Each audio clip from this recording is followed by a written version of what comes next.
साथियों, साधना शिक्षा education platform पर आप लोगों का स्वागत है। साथियों, जैसा कि मैंने बोला था कि मैं एजुकेशनल वीडियो के साथ साथ आप लोगों को मोटिवेशनल वीडियो भी शेयर करूंगा। तो साथियों, मोटिवेशनल वीडियो में ऐसे मोटिवेशनल वीडियो जो एजुकेशन के मामले में जो बच्चे सक्सेस हैं तो उनके डायरेक्ट इंटरव्यू कंडक्ट करा के उनका जो भी अनुभव रहा है वो मैं आप लोगों के बीच में शेयर करूंगा। तो ऐसे ही सफलतम विद्यार्थी, सफलतम व्यक्ति और होनहार जाबाज को मैंने आज इनवाइट किया, उनको बुलाया, उनसे मैंने मेल करके बात की थी तो उन्होंने ये समय डिसाइड किया। तो जिनका नाम है, हमारे मेहमान का नाम है डॉक्टर हरी सिंह लबंसी। तो डॉक्टर साहब अपने शब्दों में थोड़ा अपना परिचय कराएंगे। आपका बहुत बहुत धन्यवाद। आप सभी को नमस्कार। मेरा नाम हरी सिंह लबंसी है। मैं एक मिडिल क्लास फैमिली से बिलोंग करता हूं और मैं एक विलेज में रहने वाला पर्सन हूं और यह है आज आपके बीच में आकर मुझे बहुत अच्छा लगा। तो इसका आप सभी को बहुत बहुत धन्यवाद। थैंक यू डॉक्टर साहब। जैसा कि आपने बताया कि आप सामान्य फैमिली से ही है और आपका एजुकेशन ग्रामीण स्तर पर ही हुआ, तो आपके आगे क्या एम था, क्या मोटिव बना रखा था, आपके एजुकेशन के मामले में टर्निंग पॉइंट कौन सा था, उसके बारे में बताइए। जी, जैसे आप सभी लोग जानते हैं और गांव स्तर पर अपन पढ़ते हैं तो इतना कोई पहले पढ़ाई का मोटिव होता ही नहीं है। एज ए वजन लेके या बर्डन लेके अपन पढ़ाई करते रहते हैं माँ बाप के फोर्स से। ऐसे भी तो 10वीं तक मेरा ऐसा कोई एम नहीं था कि मैं आगे कुछ करूं, पर 10वीं के बाद में ही मेरा टर्निंग पॉइंट आया, क्योंकि 10वीं में जब एग्जाम दिया तो मेरे बहुत ही पुअर मार्क्स थे। पर उस टाइम मुझे फेस हुआ कि भाई एक इक्वलिटी का पता लगा कि भाई क्या अपन कहाँ खड़े हैं, किस स्तर पे हैं।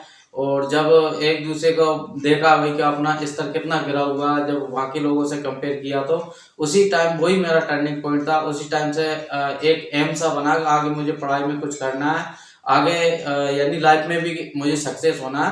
पर मेरा 10th क्लास ही टर्निंग पॉइंट था। तब से ही फिर मेरा एक एम बना कि भाई मुझे उच्च शिक्षा की तरफ जाना है और सक्सेसफुल पर्सन बनना है।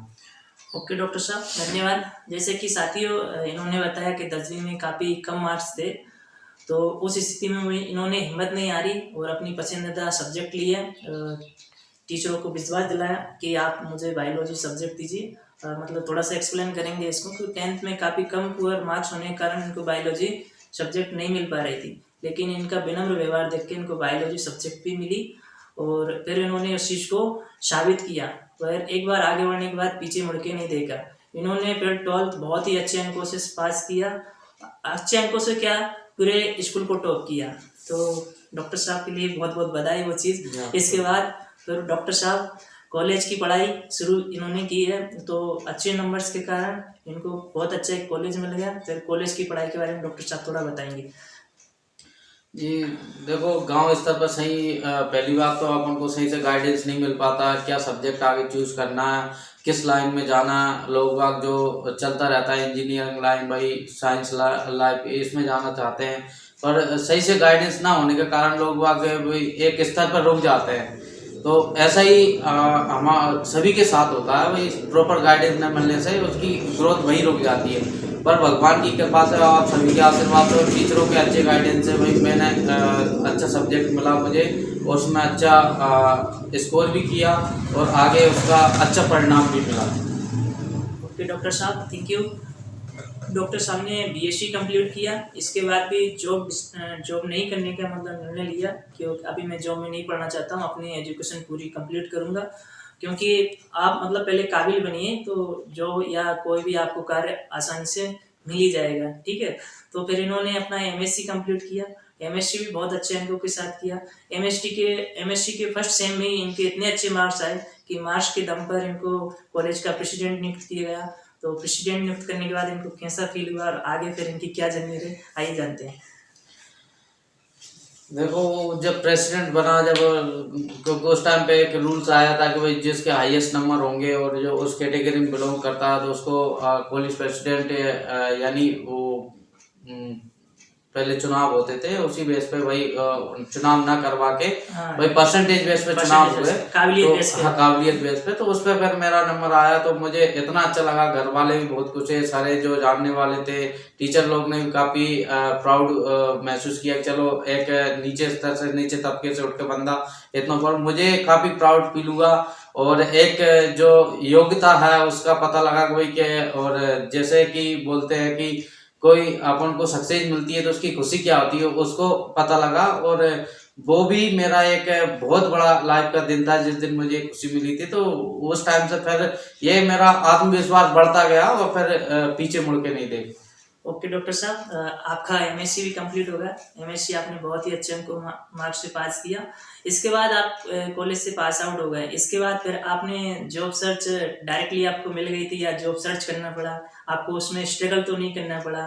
तो उसके बारे में थोड़ा बताइए, अपने जॉब प्रोफाइल के बारे में। जी जी, मैं एमएससी करने के बाद में ये मान के चलो बहुत ज़्यादा स्ट्रगल करना पड़ा मुझे, क्योंकि जैसे कहने में ये होता है कि भाई मास्टर डिग्री करने के बाद जो आसानी से, ऐसा अब नहीं है और पहले भी नहीं था भाई। उसके बाद में ऐसा कोई कैंपस सिलेक्शन वगैरह नहीं हुआ, क्योंकि उस टाइम पे इतना था नहीं। जिस कॉलेज में था तो कैंपस फैसिलिटी अवेलेबल नहीं थी।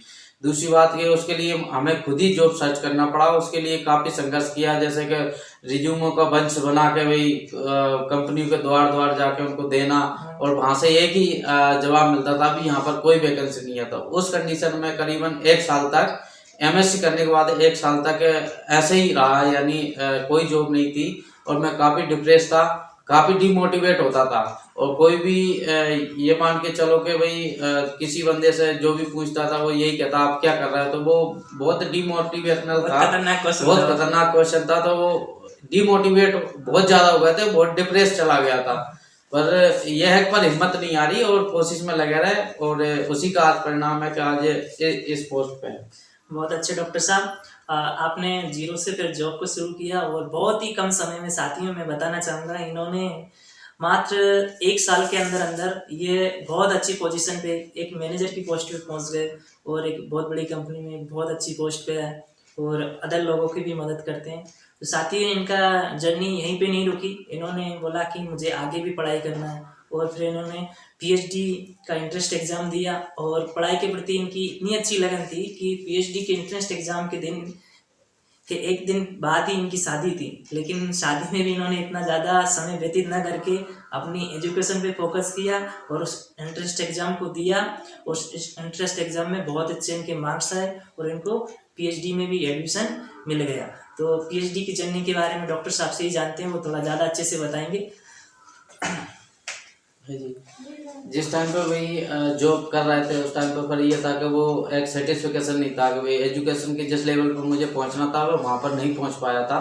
तो इसके बाद फिर वापस भाई एक जो डिमोटिवेट, तो जॉब मिलने से वापस मोटिवेट हुआ, और उसके बाद में फिर पीएचडी के लिए भाई किया। तो उस टाइम पे इतना फैसिलिटी तो थी नहीं, तो फिर 3-4 यूनिवर्सिटी के एग्जाम फाइट किए।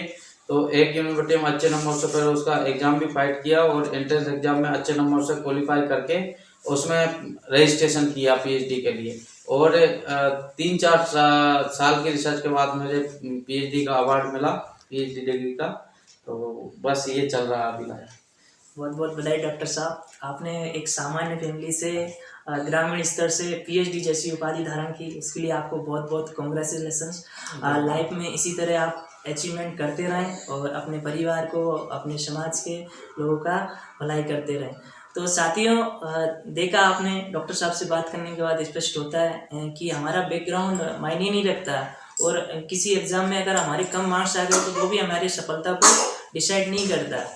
आप उस असफलता से सीखिए और सफलता की तरफ बढ़िए। यानी देखो, इन्होंने बताया था कि 10th में कम मार्क्स आए थे, तो बहुत से बच्चे 10th में कम मार्क्स आ जाते हैं, बहुत ज़्यादा डिमोटिवेट हो जाते हैं, यहाँ तक कि पढ़ाई को भी ड्रॉप कर देते हैं। तो उससे नहीं घबराना है, बल्कि जो भी कमी रह गई है उसको नोटिस करो और उसमें सुधार करके आगे बढ़ो।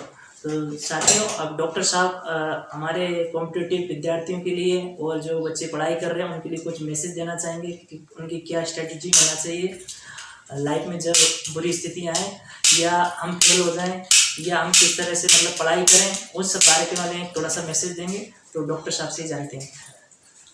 ये आप सभी को लिए यही मैसेज है कि लाइफ में कभी हार ना माने। जो आप जिस भी कॉम्पिटिटिव एग्जाम की तैयारी कर रहे हैं उसको करते रहें और मन लगा के, दिल लगा के, अच्छी मेहनत के साथ करें। एक ना एक दिन सफलता जरूर मिलेगी। आप कभी भी असफलता से भाई डिमोटिवेट ना हो, क्योंकि असफलता के बाद ही सफलता आती है। तो वो कहते हैं जैसे कि करने वाली कभी हार नहीं होती है, और उसको सफलता मिलना ही मिलना, आज नहीं तो कल जरूर मिलेगी। पर उससे बस सीधी बात है कि उससे भाई डिप्रेस नहीं होना, आपको उसकी तैयारी और जो भी है लगन के साथ मेहनत करते रहना, आपको सफलता जरूर मिलेगी। आपको पीछे नहीं हटना। बिल्कुल डॉक्टर साहब, साधना शिक्षा परिवार के साथ जुड़ने के लिए आपको बहुत बहुत धन्यवाद। और साधना शिक्षा परिवार आपको विश करता है कि आप लाइफ में तरक्की करते रहे।